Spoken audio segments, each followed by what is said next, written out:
KTVU is proud to once again team up with One Warm Coat for a Bay Area tradition that's helped to keep our communities warm for more than 2 decades now. Starting today, we're helping to collect new and gently used coats for children and adults all across the Bay Area. We're welcomed now by Beth Amodio, the president and CEO of One Warm Coat. Thanks so much for being with us again. Thank you so much for having me, and we're so grateful to KTVU for 23 years of teaming up with us. Of course. I do feel, though, that this year is a little bit different, and I'm wondering if you have concerns that perhaps the government shutdown, increasing food prices, uncertainty over food benefits might mean that fewer people are able to donate.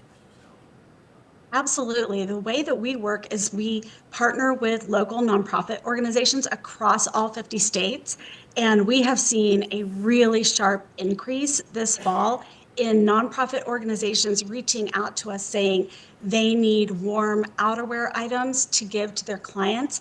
They are seeing more clients and greater need than they have seen in a long time. Yeah, this is so familiar. I mean, we've been hearing this from food banks for the past several weeks, right? More people needing food, but thankfully here in the Bay Area, more people are donating to food banks as well.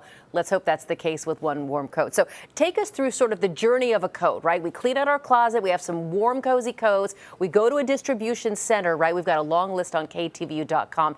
How does the coat then end up in someone's hands? Yes, so you said it exactly right. You clean out your closets, your partner's closets, your kids' closets. I have 2 sons who outgrow their coats every single year. And you put together all of the items that you want to donate. Other warm items are also welcome, like beanies, hats, gloves, mittens, scarves, anything that will protect people from the elements. You take them to one of the drop-off sites.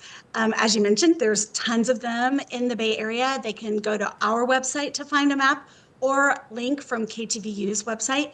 Then those coats that go to the drop-off locations go directly to local Bay Area nonprofit organizations to give out to the clients they serve. Got it. It is such a good feeling knowing that something we give here stays here. Yes, everything that is donated will remain locally. And that really works because we do serve so many geographical climates across the United States. Yeah. There are coat drives happening right now in Tampa, Florida, and there are coat drives right now happening in Minneapolis. So whatever is donated typically tends to be about the right kind of outerwear that's needed for the environment where it's being donated. Right, because like the person in Minneapolis who needs a coat doesn't want a Bay Area coat, they want a Minneapolis coat. Exactly. They need the great big down coat with the big hood. And in Tampa, they're going to need a windbreaker. Right. So it really works out well that when you're cleaning out your closets in your home, those items are staying with your local neighbors and helping to provide protection from the elements.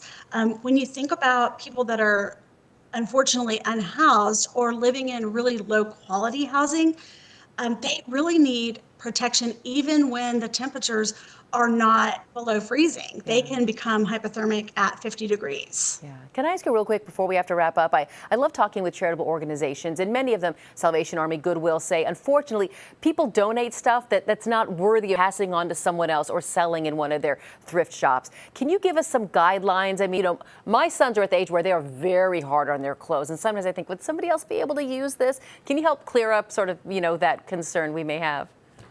Yes, I really appreciate you asking that question. We always try to use the term gently worn or gently loved.